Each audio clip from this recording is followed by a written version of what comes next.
Bendu runs into Commander Cobra one morning in Morovia. In fact, Cobra calls and walks up to her when she is on her way to get a few things from a nearby supermarket.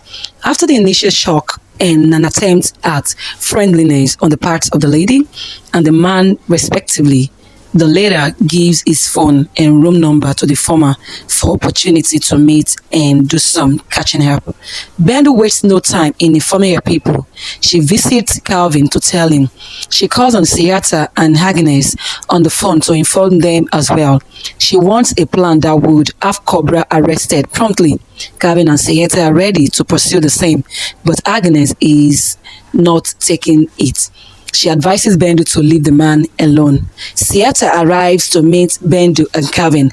After settling down at the coffee table with the other two, she wants to really know what exactly Bendu wants to do, perhaps to notify the district attorney.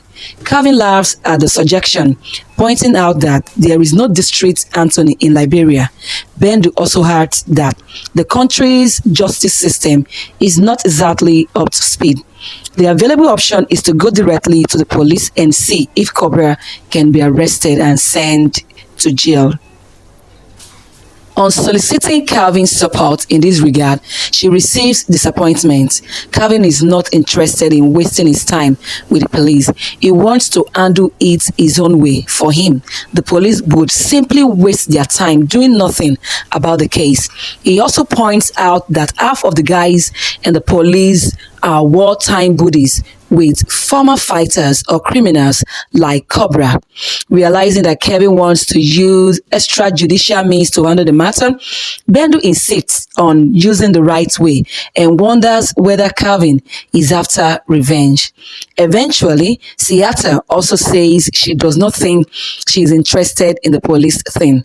Also, realizing that her sister and Kevin have backed out of her proposal, she decides to call Agnes back to accompany her to the police station.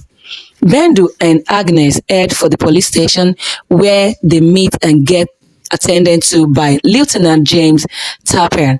Although already looking forward to going home, Tapper is interested in whatever it is that has brought the daughter of Benjamin Lewis to his office.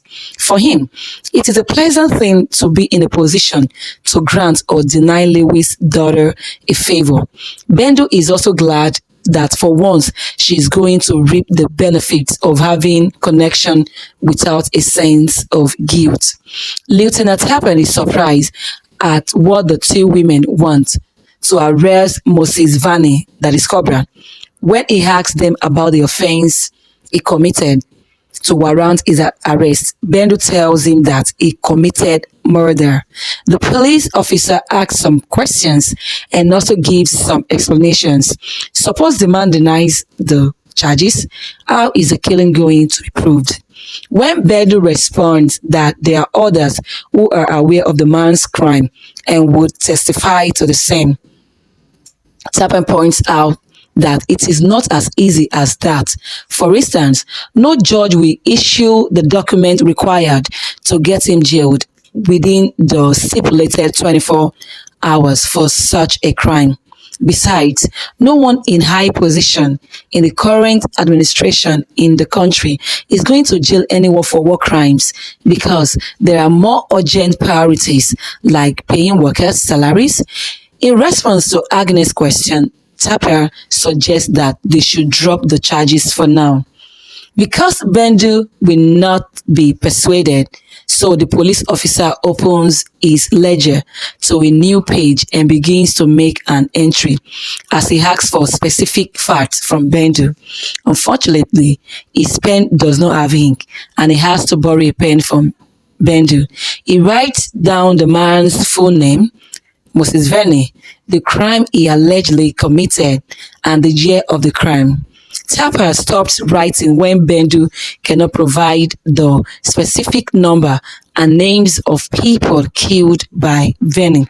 He tells the woman emphatically that if they want the man arrested, it must be for specific murder and must be witnesses or concrete proof. Otherwise, there is no case to prosecute.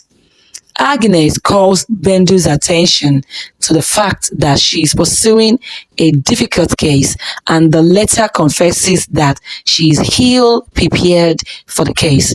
Apparently, she has been too anxious, but Agnes shows understanding and Bendu expresses gratitude for her support.